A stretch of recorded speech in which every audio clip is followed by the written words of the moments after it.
우리가 함께 묵상할 하나님 말씀은 요한복음 3장 1절부터 8절까지 말씀입니다. 오늘 니고데모가 예수님을 찾아가는 장면이 나옵니다. 이 니고데모는 본문에 설명이 나오지만 지도자라고 설명이 나오는데 이것은 사내들인이라는 공의회 회원임을 뜻합니다. 70명 정도가 이 사내들인 공의회에 소속될 수 있고 그들이 그 당시에 가장 높은 기관에 속해 있는 많은 판결을 내리 결정을 내리는 사람. 니고데모는요 이미 이룰 걸 다 이룬 사람이었습니다.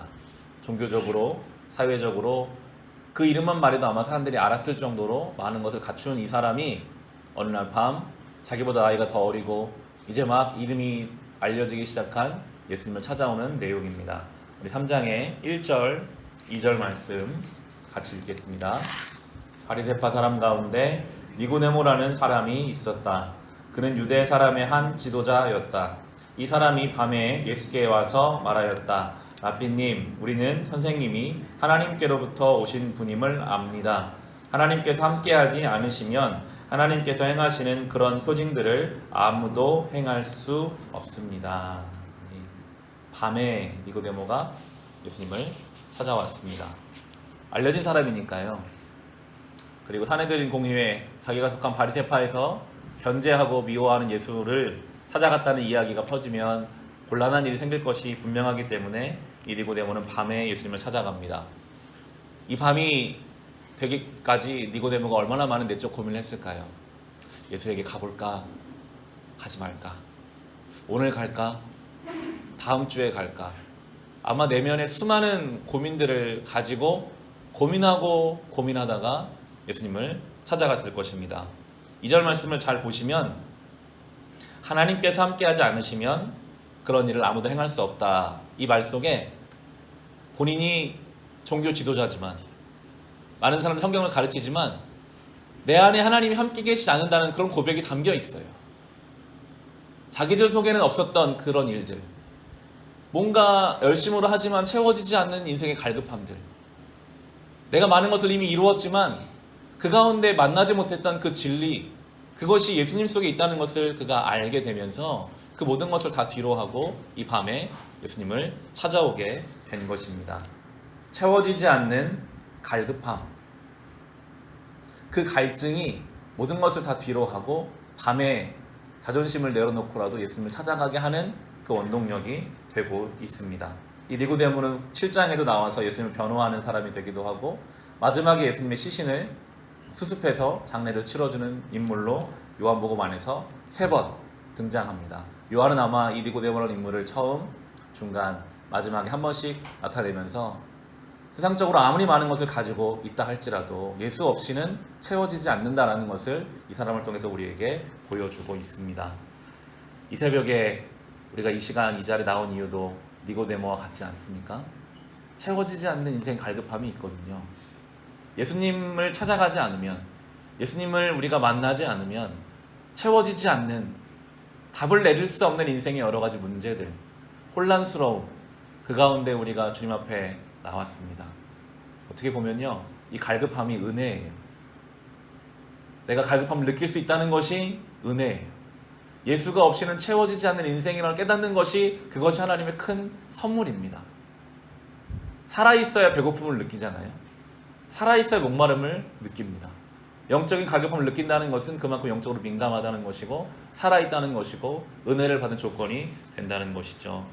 그렇게 니고데모가 예수님을 찾아온 것이 그의 인생에는 가장 잘한 일이었고 이제 그의 인생을 주님이 채워가시는데 그 가지고 있는 의문에 주님이 답을 하시죠. 3절 말씀 보시면요, 같이 읽겠습니다. 예수께서 그에게 말씀하셨다. 내가 진정으로 너에게 말한다. 누구든지 다시 나지 않으면 하나님 나라를 볼 수 없다. 다시 나지 않으면, 우리 성경에는 주가 달려있죠. 4번을 보시면 위로부터 나지 않으면 이라고도 해석할 수 있습니다. 그 니고데모의 채워지지 않는 갈급함은, 니고데모의 네가 경험한 것처럼 세상적으로 많은 것을 다 가져도 더 이상 올라갈 수 없는 자리까지 올라가도 그래도 위로부터 나지 않으면, 다시 나지 않으면 하나님 나라를 볼 수 없다. 아무것도 할 수 없다라고 주님이 말씀하십니다. 니고데모가 당황을 하죠. 그러면 4절에 이렇게 말합니다. 니고데모가 예수께 말하였다. 사람이 늙었는데 그가 어떻게 태어날 수 있겠습니까? 어머니 뱃속에 다시 들어갔다가 태어날 수야 없지 않습니까? 어떻게 다시 태어납니까? 이 말 속에는 제가 지금까지 살아온 삶의 방식이 있는데요. 이렇게 여태껏 살아왔는데 어떻게 그걸 갑자기 바꿀 수가 있겠습니까? 그게 어려워서 지금 제가 밤에 찾아온 것이 아닙니까? 라는 질문들이 아마 담겨 있을 것입니다. 예수님 말씀하신 다시 태어난다는 것은 니고데모가 접근하려고 했던 어떤 육체적인, 세상적인 그런 조건이 아니라 영적인, 전혀 다른 부분의 일이었습니다. 6절, 7절, 8절인데요. 6절, 7, 8절 같이 읽겠습니다. 6에서 난 것은 6이요, 0에서 난 것은 0이다. 너희가 다시 태어난다고 내가 말한 것을 너는 이상히 여기지 말아라. 바람은 불고 싶은 대로 분다. 너는 그 소리는 듣지만 어디에서 와서 어디로 가는지는 모른다. 성령으로 태어난 사람은 다 이와 같다.